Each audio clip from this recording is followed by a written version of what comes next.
Le LEAP, successeur du CFM56, entrera en service à partir de la mi-2016, d'abord sur la 320 Neo, puis sur le B737 MAX. Suivra le C919, nouvel appareil de l'avionneur chinois Comac. Le LEAP, un moteur produit par Snecma et General Electric. C'est un moteur qui est intégralement différent du CFM56, à la fois par son architecture. Il a par exemple une turbine haute pression à 2 étages et non pas à 1 étage comme sur le CFM56. Et par ses technologies, de l'avant à l'arrière du moteur, il est bourré de nouvelles technologies que nous avons développées ces dernières années. Parmi les nouveautés technologiques du LEAP, on pourra citer l'adaptabilité aux conditions de vol des systèmes de refroidissement de ventilation des turbines, mais aussi la présence de blisques sur le compresseur haute pression ou encore la constitution de la soufflante, majoritairement produite en composite. Les matériaux en composite, une des technologies les plus spectaculaires sur ce moteur, ce sont les aubes fan, la soufflante, le compresseur basse pression qui est ce qu'on voit en premier quand on regarde le moteur. On en passe d'aubes métalliques en titane à des aubes en composite tissé 3D, donc un composite totalement révolutionnaire qui permet des propriétés mécaniques exceptionnelles pour une masse bien inférieure à des aubes métalliques. Autre aube, celle de la turbine basse pression produite par Mecachrome, spécialisée dans les moteurs de voitures de luxe. Snecma a signé lundi 14 avril un contrat avec l'entreprise de Sablé-sur-Sarthe pour la production d'aubes en aluminium de titane pour le LEAP. Parmi les caractéristiques de ce nouveau moteur, il y a les aubes en aluminium de titane qui vont être fabriquées ici à Sablé-sur-Sarthe. Ce sont des aubes qu'on ne voit pas parce qu'elles sont derrière ce carter et qui sont dans ce qu'on appelle la turbine basse pression, à peu près ici, et qui, dont la mission est d'entraîner la soufflante qui va faire l'essentiel de la poussée. Donc c'est un composant très important en termes d'efficacité, puisque c'est là que se transforme toute l'énergie qui a été générée dans la combustion pour entraîner l'eau de soufflante et donc générer cette poussée.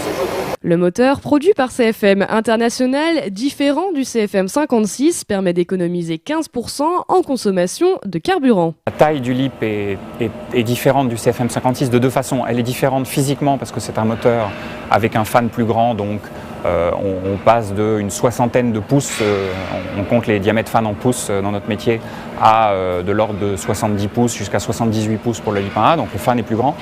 Et également le taux de dilution, c'est-à-dire le rapport entre l'air qui passe dans la chambre de combustion et l'air qui passe par le fan qui délivre la poussée, est à peu près le double sur un LEAP.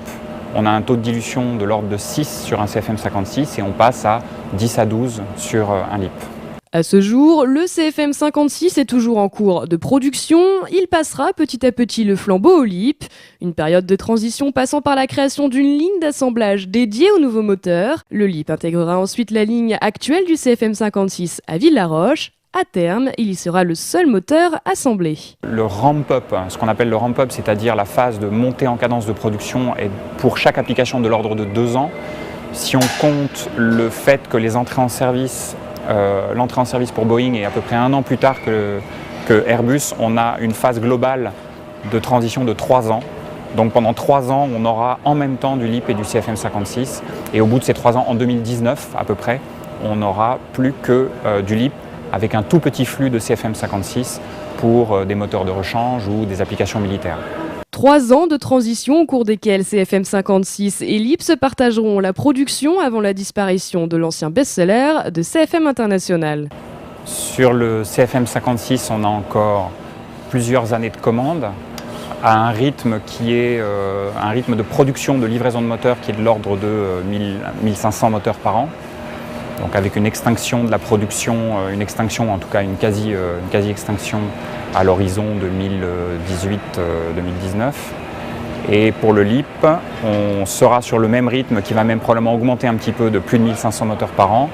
Et on a aujourd'hui en commande, c'est un chiffre difficile à suivre parce qu'il augmente très très vite. Plusieurs années avant l'entrée en service, on est à plus de 5000 moteurs commandés, c'est-à-dire plus de 3 ans de production plein régime. Et donc une pile de commandes très très importante pour les années à venir. Après 10 ans de recherche et développement, la nouvelle star de Snecma et General Electric détrônera officiellement le CFM56 l'année prochaine. Aujourd'hui, ce sont 6300 commandes enregistrées pour le LEAP, un véritable record.